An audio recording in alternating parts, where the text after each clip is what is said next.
Hello and welcome to this edition of Hack Naked TV for June 21st, 2016. I'm your host, Beau Bullock, and today I'm going to talk about a new strain of ransomware that was coded entirely in JavaScript, making it much more easy for an attacker to compromise your system, encrypt your hard drive, and then demand money from you to decrypt it. I'm also going to talk about a breach that happened in GoToMyPC, and we'll wrap it up with a quick look at a new Windows vulnerability that allows remote attackers to tunnel your network traffic through their networks remotely on the internet. This is called Bad Tunnel. All that and more coming up next.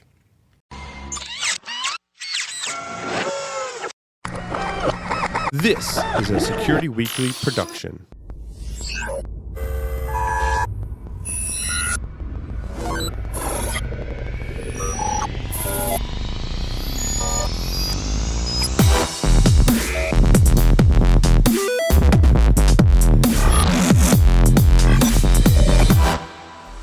Black Hills Information Security, the leaders in penetration testing and active defense. Email consulting@blackhillsinfosec.com to request a quote today. This episode of Hack Naked TV is brought to you by IT Pro TV. With IT Pro TV, you gain access to the most important tools needed to prepare for your IT certification. IT Pro TV has thousands of hours of up-to-date, high-quality video content. Course topics include CCNP, CompTIA Advanced Security Practitioner, Ethical Hacking, Virtualization, Cryptography, SSH, Microsoft Server 2016, and more. You can stream their courses live and on demand to your Chromecast, Roku, Amazon Fire TV, Apple TV, PC, or mobile device. They have one low monthly subscription price and you can cancel at any time. Corporate pricing is available, and clients include Harvard, MIT, UCSD, Stanford, and more. Check out itpro.tv/hacknaked to upgrade your brain with the most popular IT certifications. Use the code HACKNAKED30 for a free 7-day trial and save 30% off for life. All right, let's jump right into GoToMyPC's little breach they had. Well, potentially a breach. We're not sure because it hasn't really been announced. All we know is that they reset everyone's passwords. So if you're not familiar with GoToMyPC, they're remote desktop software where users of their software can access other users' software or other users' systems via web browser. Not so much different than something like a TeamViewer or even like VNC, really. VNC is more of a client-based software, but this can actually be done through the web browser. So the users of their service started reporting that they were having their passwords reset when they tried to log in. And sure enough, there was a notification from GoToMyPC saying that they were targeted by a very sophisticated password attack. No word exactly if their network was breached or not, but they were targeted by a very sophisticated password attack, so they went ahead and reset all of their customers' passwords. So the next time, if you're a GoToMyPC user, the next time you go to log in, you're going to find that you're going to have to reset your password. This is just yet another reminder to make sure you have unique passwords for all of your sites you use. Don't reuse the same password. We see it very often where an organization will have an employee at their organization that reuses the same credential on some service, some third-party service, and then we can just reuse that password and get it into their network very easily. So change your passwords, change them often, and also, if available, always enable two-factor. It's just going to help you from having your account compromised. So, JavaScript Ransomware. Ransomware is obviously the most popular thing these days because we see in the news probably at least every week there's a new strain or some organization that's had their network compromised by ransomware. Ransomware, just a quick overview, is it basically will encrypt your hard drive and then demand money from you to decrypt it, usually in the form of Bitcoin. So some researchers found a new strain of ransomware that was coded entirely in JavaScript. So no actual executable was dropped to disk.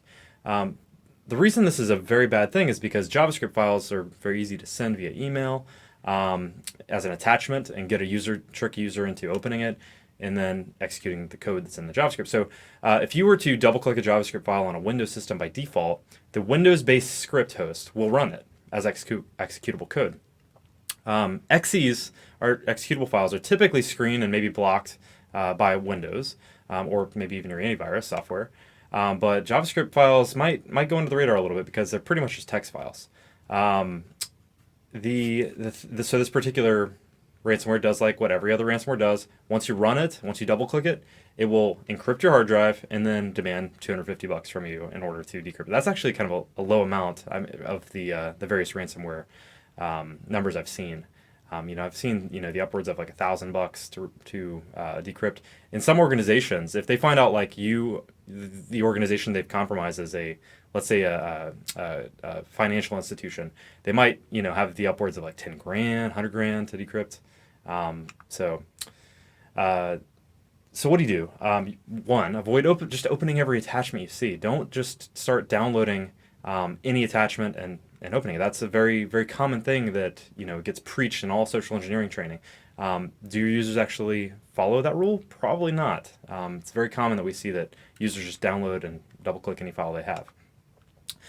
Something to kind of note on this particular type of attachment. So if you were to send a JavaScript file, some email clients will actually block it at the client level. So like Microsoft's Outlook will block it. But interestingly enough, Gmail does not. So if you were to send a JavaScript file via Gmail, that will not likely be blocked. Additionally, to prevent JavaScript files from executing code on your systems and your network, say you have an organization, Windows domain, you can use GPO to set the default program that .js extensions open with to be something like Notepad. So instead of getting executed by the Windows-based script host, it will just open the file in a Notepad viewer, thereby kind of neutering it of sorts. All right, lastly, let's talk about Bad Tunnel. Bad Tunnel is one of the latest vulnerabilities that was patched by Microsoft this last week. And this particular one affects all versions of Microsoft Windows and a number of their client softwares as well. So what does Bad Tunnel actually do? It allows you to spoof NetBIOS records. So NetBIOS typically is the format on a Windows system by default, where it will look for domain names on the local LAN if DNS were to fail. And by default, it will only look on the local LAN. A researcher found that he had the ability to hijack network connections remotely, not on the local LAN, basically by sending a crafted link. So he found that he could send a malicious link that would actually spoof a NetBIOS record to direct to an external system, external even to the capacity of it being on the internet itself. So there actually is a Metasploit module available for this. So right now, if you have a host on the internet, you can run this Metasploit module, set up this potentially malicious NetBIOS spoofing service, which also, it's not just NetBIOS, it's WPAD as well. So with WPAD, if you spoof WPAD queries to your server, you can actually proxy internet traffic from a host on an internal network out of the network through your host, thereby man-in-the-middling all of their web traffic. And at that point, you can man-in-the-middle Windows updates, man-in-the-middle all the web traffic. So you can serve up any file you want at that point and completely compromise the device. So it's safe to say this is a very bad vulnerability that needs to be patched immediately. Luckily for us, Microsoft did release two patches last week, MS16063 and MS16077. The other option, if you want to prevent remote execution out of the network, just ensure that you're performing outbound filtering on specifically UDP port 137. If you disable that outbound, this attack will not work. That's it for this edition of Hack Naked TV. Hope you enjoyed it. Check out more Hack Naked TV at hacknaked.tv. You can check out the show notes for each episode at wiki.securityweekly.com. I'm going to be teaching SANS Security 504 out in Marina del Rey, California, August 15th.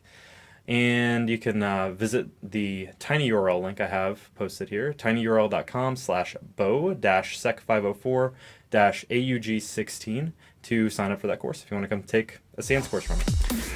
You can email us at the show at hacknaked.tv. We'd love to hear from you, and I'm on Twitter at DaftHack. Thanks, and have a great week.